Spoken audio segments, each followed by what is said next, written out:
Coucou tout le monde, ou toute seule s'il n'y a que moi.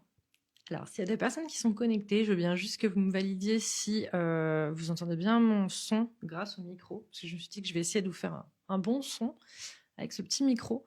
Donc, n'hésitez pas à me dire, voilà, si vous entendez bien le son, si tout est OK pour vous, etc. Le temps que vous puissiez vous installer et venir participer au live pour celles et ceux qui sont disponibles. Déjà, je vais boire un petit coup parce que en fait, j'ai pas pu avant de commencer mon live. Très bonne idée, Bertille.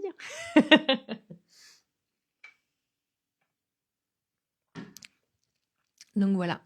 Du coup, ce petit live que j'ai prévu la semaine dernière, je me suis dit tiens, ce serait cool qu'on puisse échanger, que je fasse des lives réguliers, etc. Salut Magali. N'hésite pas à me dire si tu entends bien le son. J'ai essayé de mettre mon micro pour que le son soit bon. J'espère que le son est bon. Si le son n'est pas bon ou si vous ne l'entendez pas, dites-le moi tout de suite que je puisse débrancher mon micro et vous parler sans micro. Tant pis, c'est pas grave.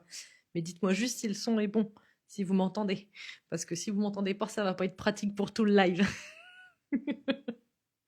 Donc comme je disais, petit live impromptu, je me suis dit tiens, j'ai envie de refaire des lives. On m'entend super, ah bah c'est super alors. Je suis contente d'avoir testé ce petit micro. Donc petit live impromptu, enfin impromptu qui était programmé, mais je veux dire, je me suis dit tiens, il est temps que je reprenne un peu les lives sur Instagram. Donc mon but c'est vraiment d'être dans un espace de discussion, d'échange, etc.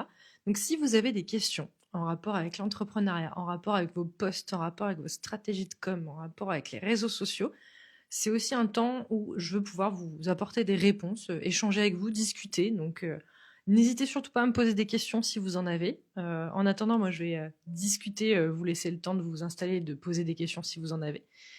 Mais en gros, voilà un petit peu ce que j'avais envie de refaire, parce que je me suis rendu compte qu'à force de faire des vlogs, je prenais plus trop le temps de venir en story Insta face cam et de parler.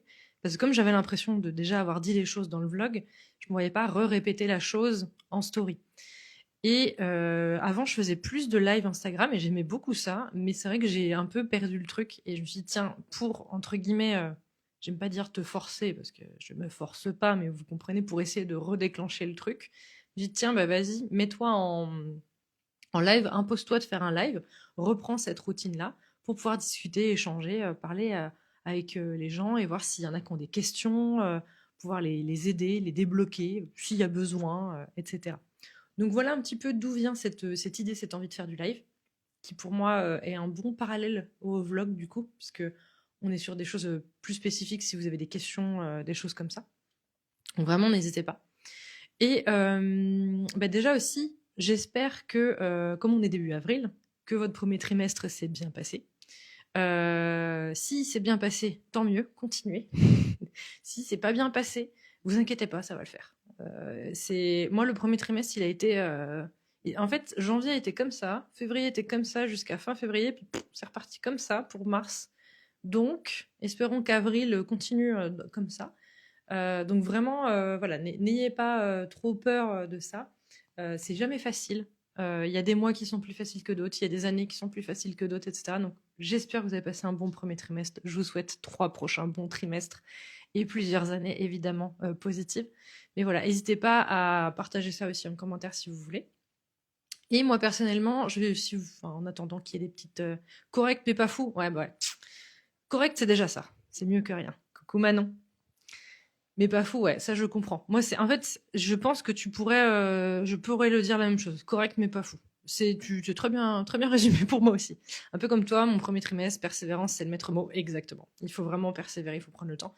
Moi, ça fait longtemps, mais c'est la première fois que j'étais autant, je peux dire démotivée, mais autant, euh, ouais, c'est pas démotivée, mais je trouve pas le mot, mais autant peu sereine et pas sûre de l'avenir entre guillemets que ce premier trimestre-là, qui s'est terminé plutôt positivement. Donc, très étrange comme, comme sensation ce premier trimestre. J'ai l'impression qu'il y a eu des reliquats de merde de 2024 sur janvier, clairement, titre pro comme perso, hein, et que février, il y a eu une espèce de restabilisation et que mars, on repart sur autre chose. En tout cas, c'est ce que j'espère, et qu'avril, du coup, est dans une nouvelle veine. J'espère. Le retour du beau temps aussi fait plaisir. Je ne sais pas si vous voyez trop bien ici, mais j'ai un joli soleil aussi aujourd'hui chez moi. J'espère que vous avez aussi un beau soleil. Et du coup, ce que je voulais dire aussi, c'est que moi, donc c'est la fin du trimestre, et ce que j'ai fait, c'est que j'ai fait aussi mon bilan du trimestre. Donc, je voulais vous expliquer un petit peu comment je fais mon bilan. En fait, en gros, toutes les fins de mois, je fais un bilan, et ensuite, je fais un bilan à la fin du trimestre. Hello Agathe, contente de te voir par ici. Et donc, mon bilan, en fait, il est décomposé en trois grandes parties, trois ou quatre, je sais plus. En gros, je vais d'abord faire un point sur les finances pures et dures. Donc, c'est-à-dire le chiffre d'affaires, donc ce qui est rentré, les charges, ce qui est sorti. À côté, je note le bénéfice, donc la différence entre les deux. Donc, des fois, les négatifs, hein, janvier, février, bénéfice négatif. Et mars, bénéfice un petit peu plus positif. Et donc, du coup, ça, c'est le premier point. Ensuite, je fais un point sur, on va dire, les datas au sens très large de mon business. Donc, je vais noter combien j'ai accompagné de clients sur ce mois-ci, combien j'ai fait de devis, combien j'ai signé de devis, combien j'ai envoyé de factures, combien, enfin, etc. Et après, sur mon parcours Bicom, qui est l'accompagnement où j'ai un groupe d'entrepreneurs, une communauté en ligne où je les aide à créer du contenu, je note combien il y a eu de clients, combien j'ai fait de live dans ça, etc. Donc, je note un peu toutes ces données-là qui me permettent après de faire mon bilan global, vous l'imaginez bien. Ensuite, je fais un point sur toutes les datas concernant ma création de contenu. Donc, combien j'ai d'abonnés, combien j'ai fait de posts, combien j'ai fait de vues, quels ont été les meilleurs posts, etc. Donc, pareil, je liste tout ça. Et en dernier, je fais un bilan, on va dire, plus émotionnel, plus personnel. Donc, à chaque fois, je vais noter le mot du mois. Donc, ceux qui voient, qui ont déjà vu mes posts sur Insta, je fais des posts dump du mois. Donc, je note tout ce qui s'est passé dans le mois et je mets un mot à la fin qui décrit mon mois. Donc là, je le remets dans mon bilan. Et ensuite, j'ai 4 points. Pour le bilan émotionnel, j'ai ce que je garde du mois qui s'est écoulé, ce que je ne garde pas du mois qui s'est écoulé. Ensuite, je mets comment je me sens et qu'est-ce que je veux mettre en place pour le mois prochain. Donc comment je me sens, c'est hyper transparent. C'est vraiment là ça va pas, ça c'était cool, ça c'était pas cool, etc., etc. Et ensuite, je mets mon bilan, donc ce que j'attends entre guillemets pour le mois prochain. Donc, je peux peut-être vous donner quelques exemples. Alors, j'ai pas mon téléphone pro sur moi puisqu'il est en train de filmer, mais je peux vous donner 2-3 exemples de ce que j'ai noté sur mon bilan de ce mois-ci. Comme ça, ça vous donne un peu, je pense, une idée de ce que je veux dire. Alors, désolé pour le plan qui doit être très intéressant de voir mon dos. Mais bon, c'est pas très grave. Donc, sur le mois de mars, tac, tac, tac. Donc, dans le bilan émotionnel, j'avais le mot du mois, c'était fluctuation. Et dans les exemples des choses que j'ai gardées, c'était les rencontres que j'ai fait ce mois-ci, puisque ce mois-ci, j'ai fait beaucoup de rencontres, j'ai fait beaucoup de coworking, etc. Donc, les rencontres que j'ai fait, donc ça, c'était trop bien. Donc, ça veut dire que pour moi, il faut que je continue d'en faire. Dans ce que je garde aussi, c'était le lancement de la BSB, qui s'est super bien passé, et j'étais très contente. Et donc, mes nouveaux élèves avec qui j'ai rencontré. Dans ce que je laisse, il y avait mon syndrome de l'imposteur, qui le mois dernier a été voilà, bien, bien chiant. J'avais mis quoi d'autre? Le fait de ne pas avoir retravaillé sur une offre que je souhaitais lancer. Donc ça aussi, je l'ai mis de côté en mode ça, je veux laisser, je ne veux plus laisser mon offre de côté. Après, comment est-ce que je me sens? Bon là, c'est un peu perso, mais j'ai mis pas mal de choses sur les points sur lesquels j'étais contente, les choses sur lesquelles j'étais moins contente, justement le syndrome de l'imposteur, etc. Et dans ce que je souhaite pour le mois prochain, je me suis noté plusieurs points. Donc, je me suis noté d'abord d'avoir un nouveau CIO Day. Donc, un CIO Day, c'est un jour que tu consacres entièrement que à ton entreprise. Et idéalement, c'est pas un jour où tu fais ta compta. C'est pas un jour où tu fais des factures, des devis, parce que ça, c'est, on va dire, de l'administratif pur. Le CIO Day, c'est vraiment le jour, en tout cas pour moi, chacun il met ce qu'il veut dedans. Mais ce que je veux dire par là, c'est que souvent la compta, de toute façon, tu vas la faire. Si tu veux faire une facture, tu vas la faire. Le CIO Day, c'est le moment que tu consacres à ta boîte, à toi. Et c'est vraiment le moment où tu te dis, qu'est-ce que je peux faire pour développer mon entreprise? Qu'est-ce que je repousse à chaque fois, par exemple? Alors, pour certains, ça va être le moment de faire de la création de contenu.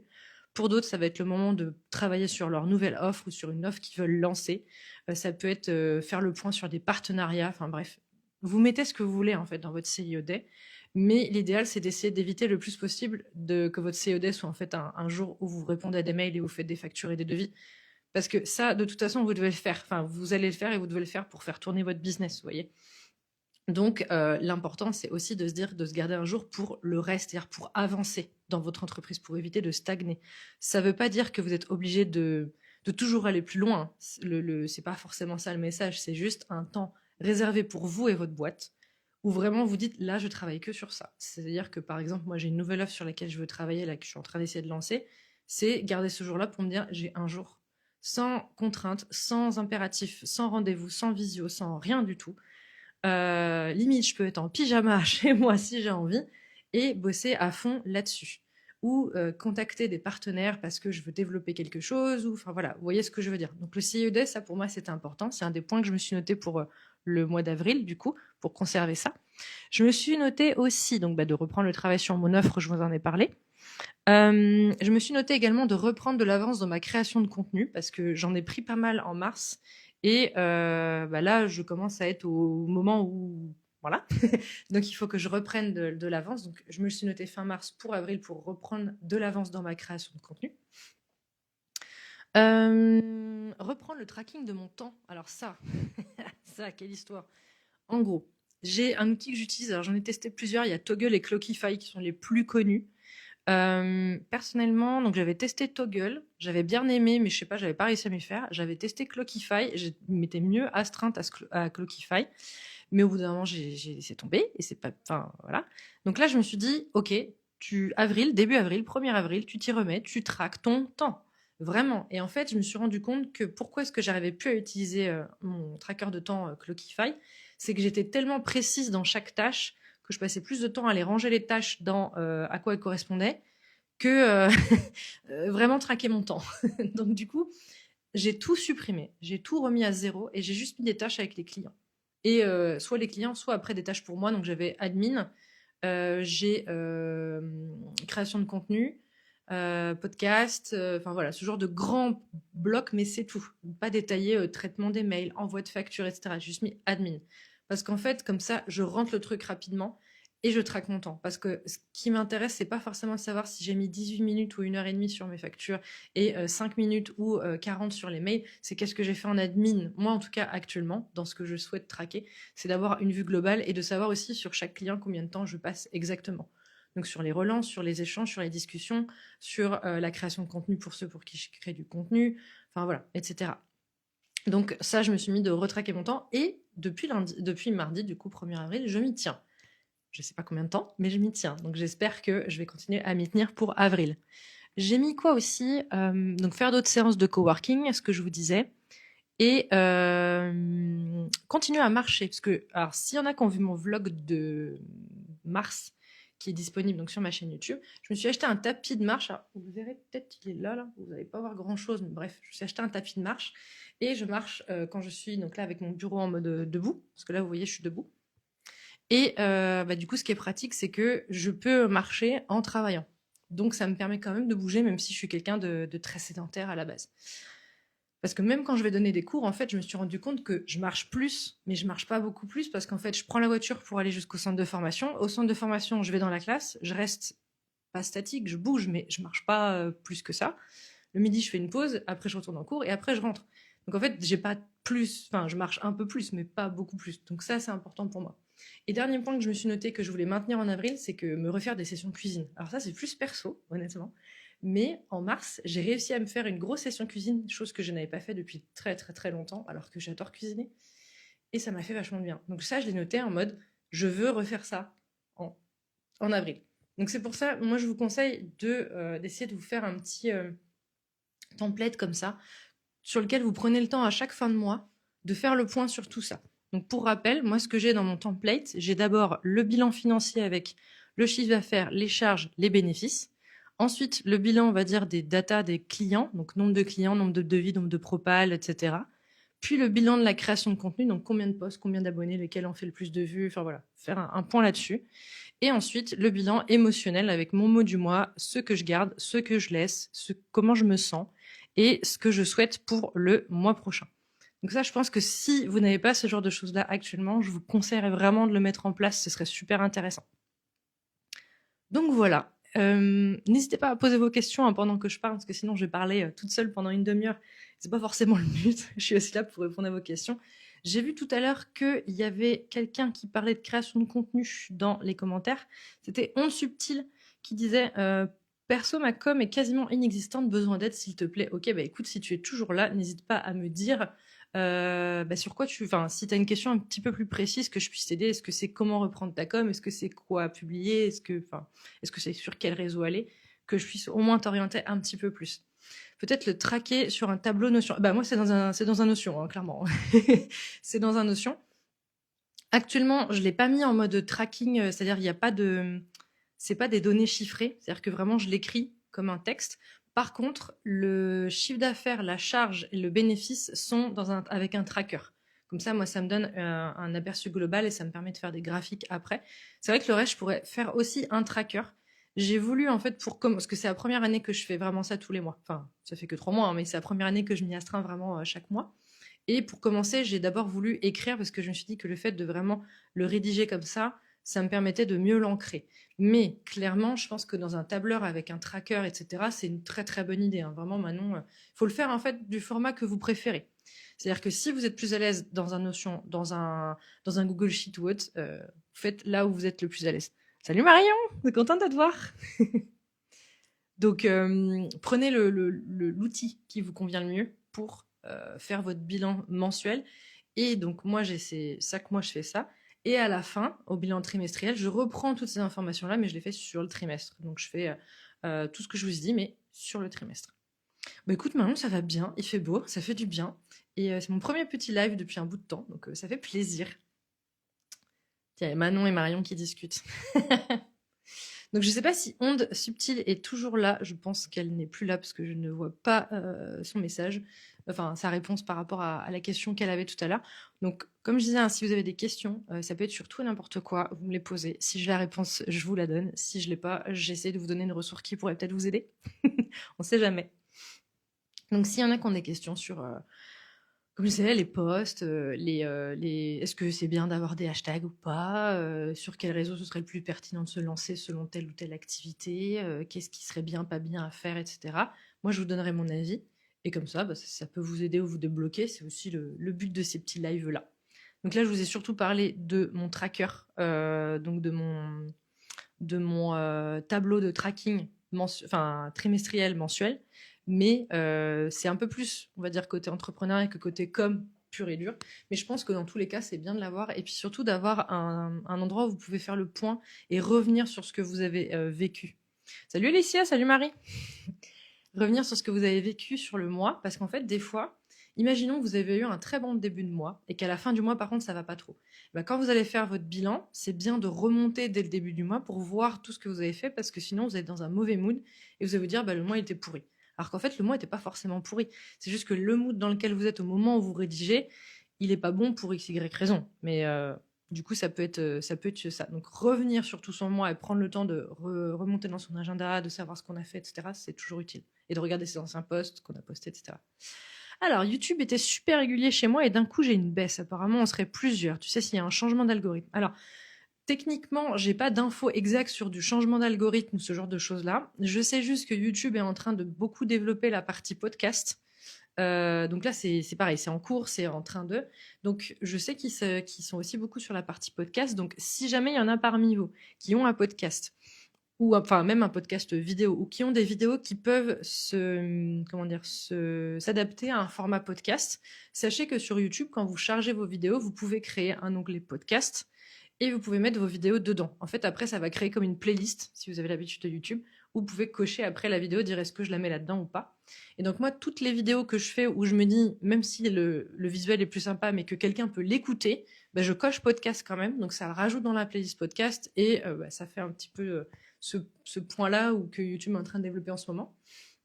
Après, je pense que ça dépend de beaucoup de choses, malheureusement. C'est-à-dire que ça dépend en gros, déjà du rythme que toi tu as, du nombre de vidéos, de la durée des vidéos aussi.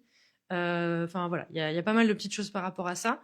Mais c'est possible qu'il y ait une baisse. Alors, ça dépend de quand date la baisse aussi. Parce que selon les mois, par exemple, souvent, même si, souvent quand il commence à faire plus beau, beaucoup de réseaux sociaux, notamment les réseaux où il y a du contenu long, par exemple YouTube, commencent à avoir des petites baisses. Parce que les gens sortent plus dehors, parce qu'il y a ce qu'on appelle l'effet de terrasse, tout simplement. Il fait plus beau, on sort plus dehors, on passe moins de temps derrière un écran, etc. Donc, ça peut jouer. Si c'est mi-février, bon, je pense qu'il faisait pas encore assez beau pour que les gens commencent à se dire on va sortir dehors, on va arrêter de regarder YouTube. Donc je pense pas que ce soit cet effet-là, en tout cas, pour ton problème de mi-février. Pour le tuto, il faudrait que je montre. Alors là, je vais pas pouvoir, ça va être trop compliqué parce que je pense que ça, vous allez pas bien voir. Mais en effet, je pourrais essayer de faire un tuto si tu veux pour vous montrer où est l'onglet podcast sur YouTube. Pareil, hein, c'est gratuit, ça ne change rien. C'est juste un onglet podcast que vous créez et quand il est créé après, vous pouvez mettre vos vidéos n'importe où dans vos playlists et dans la playlist podcast en plus. Comment choisir Comment choisis-tu les sujets pour tes podcasts? Alors, pour mon podcast, pour le podcast en lui-même ou pour chaque épisode de podcast, Agathe? Juste pour que je comprenne bien ta question. Pour être sûr de ne pas te faire de réponse à côté. Mais en effet, sur YouTube, je pense que déjà, il y a ça. Et puis, il y a un truc aussi en ce moment. Pareil, je ne sais pas combien de temps durent tes vidéos en moyenne. Et est-ce qu'elles ont toutes le même temps? Ou est-ce que tu fais vraiment des choses où d'un coup c'est 10 minutes, d'un coup c'est 1 heure, etc. Mais en ce moment, on voit qu'il y a un vrai retour au contenu long sur YouTube. Donc quelque chose qui va être plutôt de l'ordre des 20, 30, 40, 1 heure, parce que les gens ont cette volonté de retrouver du contenu plus long à consommer sur YouTube. Donc je ne dis pas que c'est que ça non plus, et comme je connais pas toutes les moyennes de tes vidéos, Marion, pareil, je dis ça, ça n'est peut-être pas la raison non plus. Ce qu'il faudrait vérifier et peut-être demander aussi à ton audience, est-ce que les vidéos les intéressent moins? Est-ce que c'est juste qu'ils sont moins derrière leur écran? Est-ce qu'ils veulent d'autres sujets? Enfin voilà, ça peut peut-être t'aider. Ouais, franchement c'est pratique, hein. Je vous ferai un topo. Alors du coup, justement, par un podcast, donc Agathe, donc pour chaque épisode. Alors très honnêtement, la plupart des épisodes de podcast, pour trouver les sujets que je veux aborder, dans 99% des cas, c'est parce que c'est des questions qu'on me pose très souvent. Enfin non, je vais pas dire 99%. Allez, dans 80% des cas, c'est des questions qu'on me pose souvent. Donc à force qu'on me pose la question et que j'y réponde, je me dis pourquoi pas faire un épisode de podcast qui parle de ça. Parce que du coup, ça va permettre de faire une réponse globale. Et si je me pose la question et si on me la pose, c'est qu'il y a plein de gens qui doivent se la poser aussi. L'autre chose, donc il y a 3 choses qui font que les idées de podcast. La deuxième, c'est tout simplement des choses que je vis. Donc par exemple, quand je vais parler du syndrome de l'imposteur, quand je vais parler de choses comme ça, ça va me venir assez vite de me dire, tiens, là, il y a un truc qui me chiffonne, ou il y a un truc qui est différent, ou j'ai remarqué ci ou ça. Pourquoi pas en parler? Un peu comme si je parlais à un copain ou une copine, que je lui racontais un peu. Je me dis, enregistre ça, enregistre ta pensée, et tu peux le publier parce que ça intéressera toujours d'autres personnes. Peut-être que c'est des épisodes qui font moins d'écoute, mais en fait, c'est hyper fluctuant parce que justement, ces questions-là, qui sont plus des questions presque personnelles, c'est soit ça fait pas d'écoute, et vraiment les gens s'en foutent parce qu'ils se posent pas les questions que je me pose, et c'est pas grave du tout. Soit ça fait énormément d'écoute, comme justement l'épisode sur le syndrome de l'imposteur ou le syndrome de l'expert. Ça, c'est des choses où j'ai eu beaucoup d'écoute. Et le troisième point, donc pour trouver des idées, c'est tout simplement les interviews. Donc les interviews que je fais, en fait, ce que je fais, c'est que très souvent, et ça, il y a beaucoup de gens qui vont se dire, mais pourquoi tu fonctionnes comme ça? Mais moi, c'est comme ça que je fonctionne. Très souvent, en fait, il y a des gens que j'ai envie d'interviewer. Je me dis, mais toi, j'ai trop envie de parler avec toi parce que on pourrait en parler des heures, etc. Et ce que j'essaye de faire, c'est que si ça a un rapport avec la com directement, du coup, je vais essayer de prendre quelqu'un qui est expert dans son domaine et de l'amener à parler de ce sujet-là. Je pense à Mélanie quand on a parlé de la création de communauté, je pense à Aude quand on a parlé de la création d'un blog, etc. Donc là, on est vraiment sur l'expertise de la personne. Et pour les autres, où on parle plus entrepreneuriat, j'aime bien prendre quelqu'un qui va parler de quelque chose qui n'est pas son métier, mais qui va en parler avec le prisme de l'entrepreneur. Alors, je ne sais pas si c'est clair, mais pour vous expliquer. Par exemple, l'épisode où j'ai interviewé Alexia sur comment est-ce qu'elle a commencé à mettre en place du closing dans son entreprise en tant que coach sportive. Coach sportif, c'est son métier, mais on a parlé de quelque chose qui la concerne, mais qui n'est pas son métier. C'est-à-dire que je vais pas fait une interview sur ton métier de coach sportif. J'ai fait une interview sur comment tu t'organises dans ton business pour développer ton business. Et donc, on a parlé du closing parce que, en fait, la première fois qu'elle m'a dit qu'elle avait un closer ou une closeuse, je dis mais c'est trop bien. Enfin, il y a peu de gens que je connais qui en ont déjà. C'est très très peu connu et souvent on se dit les closers c'est pour des très grosses boîtes qui ont énormément de moyens, etc. Alors qu'en fait pas forcément, puisque les closers se rémunèrent sur le pourcentage. Donc si tu vends pas, ils se rémunèrent pas, si tu vends, ils se rémunèrent. Donc en fait, je me suis dit que ce serait cool d'en parler pour démocratiser cette idée-là et que les personnes qui n'osent pas faire appel à un closer parce qu'ils se disent que ils sont pas encore au stade où, en fait peut-être que si. Donc ça par exemple, ça a été ça. Le podcast que j'ai enregistré où on a parlé de tout ce qui était mariage, Pax, etc. Je venais de me marier et en me mariant, j'ai appris plein de trucs sur l'administratif d'une entreprise par rapport à ça. Est-ce que si jamais on divorce ou s'il y a un problème, à qui revient l'entreprise, etc. C'est des questions que je me suis posées. Donc je me suis dit, si moi je suis concernée, il y en a d'autres. Donc il faut que j'interviewe quelqu'un dont c'est le métier sur ce sujet-là. J'espère que ça a été assez clair. C'est quoi le closing? Alors, le closing, tu pourras aller voir mon épisode si tu veux, Marion. Le closing, en fait, par exemple, avoir un closer, c'est quelqu'un qui va faire les ventes à ta place. Donc, si tu prends l'exemple d'Alexia, qui est coach sportive, elle est très douée pour faire ses programmes, pour motiver les gens, pour les amener, etc. Je sais de quoi je parle, elle m'a énormément aidée là-dessus pour reprendre le sport. Par contre, elle le dit elle-même, vendre, c'est pas son truc. Elle est nulle, elle aime pas ça, et elle est trop dans l'émotion. Et donc, du coup, c'est très difficile pour elle d'arriver à à réussir à avoir cette posture de vendeuse. Donc, ce qu'elle a fait, c'est qu'elle a fait appel à ce qu'on appelle un closer. Il y a aussi ce qu'on appelle les setters. Donc, le setter, c'est quoi? C'est la personne qui va répondre aux messages privés à ta place pour orienter la personne vers la vente. Et après, l'appel de vente, souvent, est fait par le closer. Donc, c'est un closing, donc on ferme, entre guillemets. Donc, c'est ça. Donc, en gros, Alexia attire du monde sur son profil grâce à son contenu, grâce à son énergie, à ce qu'elle dégage, etc.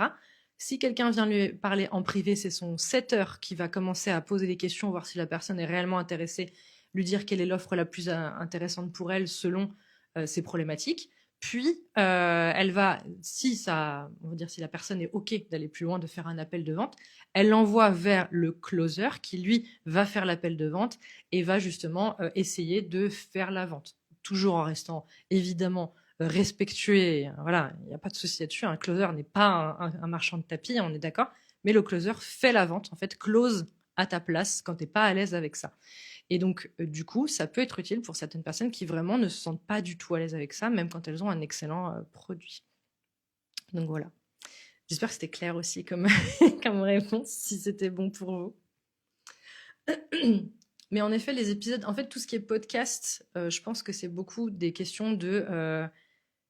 En fait, c'est plein de questions que je me pose moi, et c'est plein de trucs. Je me dis, tiens, ah ouais, c'est marrant. Ben là, Alexia, quand elle m'a dit qu'elle avait un closer, je suis, ah, c'est marrant, ça fonctionne comment et tout. Et quand j'ai commencé à lui demander un peu, je dis, attends.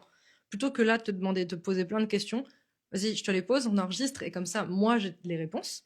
Mais en plus, les gens que ça intéresse auront les réponses. Donc, c'est comme ça que j'essaie de fonctionner. Je me dis que si quelque chose m'intéresse moi, ça risque d'intéresser d'autres personnes.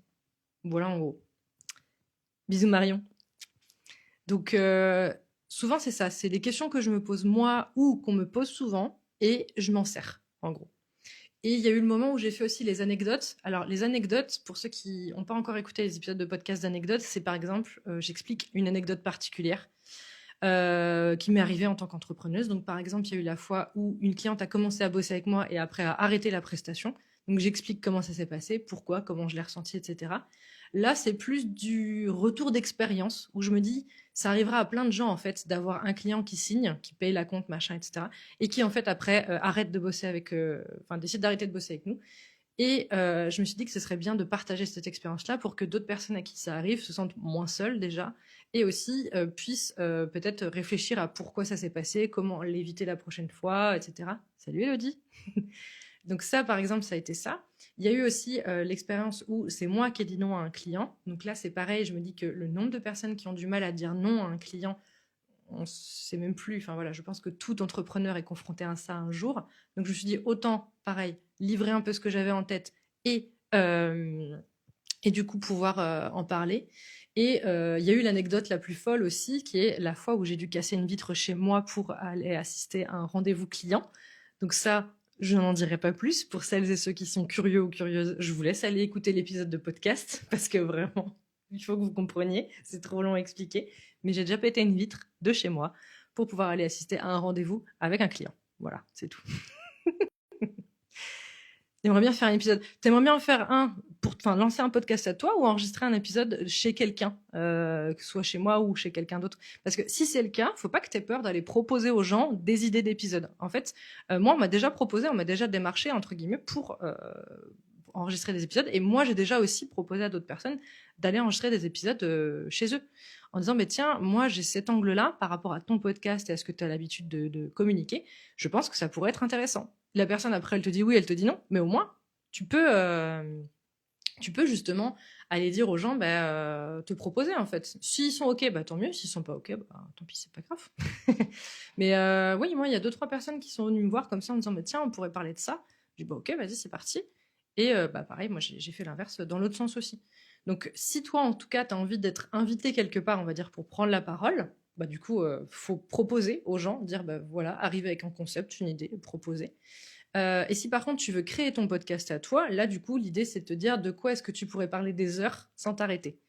Parce que un podcast, faut que ça tienne sur du long terme. Ou alors dès le départ tu te dis ce sera un podcast, je sais pas, de une saison, il y a 10 épisodes et je vais amener les gens d'un point A à un point B, un point Z, j'en sais rien, à travers 10 leçons.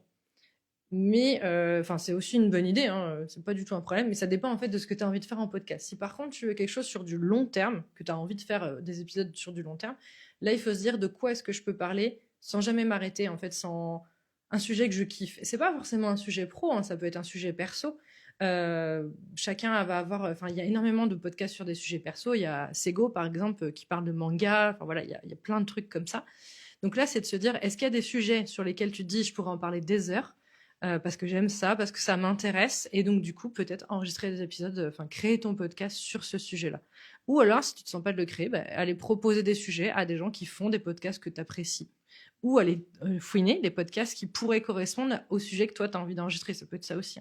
Dire, tiens, j'ai envie de parler de ça. Est-ce qu'il y a des podcasts qui parlent déjà de ce sujet-là? Et après, d'aller les démarcher. Moi, j'ai quelqu'un, par exemple, qui était venu me voir pour parler de l'entrepreneuriat quand on était étudiant. Et en fait, je lui ai dit, c'est une super idée, mais j'ai déjà enregistré un épisode sur le sujet. Donc, du coup, désolée, mais je vais pas en faire un deuxième. Ça n'a pas forcément d'intérêt. En tout cas, trop rapproché, ça valait pas le coup. Donc, du coup, je l'ai pas fait. Mais par contre, s'il n'y avait pas déjà eu cet épisode, je leur ai dit, bien sûr, vas-y, on va enregistrer parce que ça rentre dans la ligne éditoriale de mon podcast à moi. Donc, c'est cohérent. J'aurais trop peur que ce soit catastrophique, bafouillé ou être paralysé par le fait que c'est enregistré. Alors, je pense que justement, les interviews, c'est ça qui est plus simple. C'est que se lancer en podcast toute seule, c'est très dur. Parce qu'il faut parler à une caméra ou à rien, c'est très compliqué.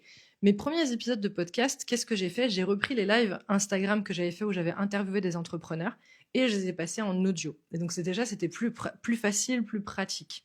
Et donc là, je me suis dit, ça c'est plus simple parce que je parle avec quelqu'un. Donc il y a ce côté, on papote en fait. Donc comme on papote, il n'y a pas de blanc, il y a pas, c'est plus facile quoi. Deuxièmement, sur le côté bafouillage, etc., tu verrais le banc de montage de mes épisodes. J'enlève tous les bafouillages, j'enlève tous les voilà, je fais du montage. Donc si je me plante, ou si l'invité, d'ailleurs aussi quand je fais des interviews, se plante, je coupe. Donc tu peux toujours éditer. Donc ça, c'est pas ça en vrai, le fait d'avoir peur de bafouiller, limite, c'est le truc le moins chiant. Enfin, c'est chiant au montage, mais c'est pas grave parce que tu peux faire du montage. Le plus dur, c'est de faire ton épisode et de parler. Donc quand tu es en interview, personnellement, je trouve que c'est plus facile parce que tu discutes avec quelqu'un, tu es vraiment dans une discussion. Donc d'ailleurs, ça peut partir des fois un peu trop en live et un peu trop loin. Et donc du coup, tu peux avoir des épisodes de 3 heures si tu fais pas attention. C'est le seul petit point. Donc dans ce cas-là, je conseille de créer au moins un déroulé. Tu dis quelles questions on va aborder ensemble.